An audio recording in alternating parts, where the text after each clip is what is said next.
नमस्कार मंडळी. आपल्या लाडू आणि मसाले याची ऑर्डर नेहमीच फुल असते.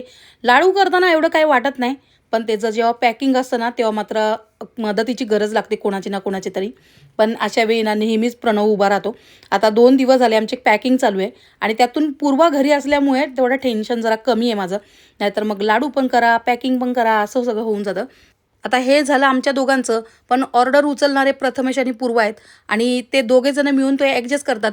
पूर्वा कॉलेजला गेली तर प्रथमेश सांभाळतो, तो कॉलेजला गेला तर पूर्वा सांभाळते आणि आत्ता सध्या तर दोघांची सुद्धा परीक्षा चालू आहे. मग असं असल्यामुळे ना, तुम्ही सर्वजण जे पैसे पाठवता किंवा मेसेज करता ना, तर त्याचं लगेचच्या लगेच रिप्लाय देता येत नाही आहे आणि मुलं जेव्हा क्लासवरून येतात किंवा कॉलेजवरून येतात ना, त्याच्यानंतर ते मेसेज उचलणार आणि काय असतं माहिती आहे, दिवसातून 2 ते 2,500 मेसेज असतात. त्या सर्वांनाच उत्तर द्यायचं असतं मुलांना. तर ते सगळं ना काम खूप नेटाने करत असतात. पण तरीसुद्धा इतक्या सगळ्यांना ना उत्तर देता देता लेट होतो. पण तुम्ही काय करता ना, आमच्याशी कॉन्टॅक्ट करण्याच्या ऐवजी ना बॅड कमेंट करायला चालू करता. तर प्लीज तसं नका करू.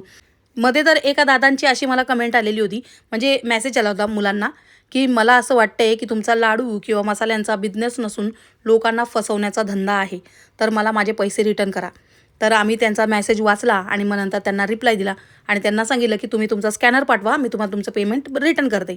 मग तेव्हा ते लगेचच्या लगेच परत म्हणायला लागले, की "नाही रे बाबा." मग त्यांना प्रॉब्लेम सांगितला मुलांनी, की "असं-असं आहे काका." मग त्यांनी मग सांगितलं, की "अरे बाबा, मग तुम्ही फक्त मेसेज द्या, म्हणजे मेसेजचं उत्तर द्या, इतकंच माझं म्हणणं होतं. मला पैसे वगैरे रिटर्न नको आहे, तर तुम्ही मला माझी ऑर्डर घ्या." तर असं सर्व होतं आणि मग आता त्या दादांकडे त्यांची ऑर्डर पोहोचलेली आहे आणि आणि त्यांना लाडू, मसाले सर्व काही त्यांच्या मुलीला आवडलेलं आहे. तुम्हाला सुद्धा हे लाडू, मसाले मागवायचे असेल तर वर स्क्रीनवर नंबर दिलेला आहे. त्याच्यावर फक्त WhatsApp मेसेज करा.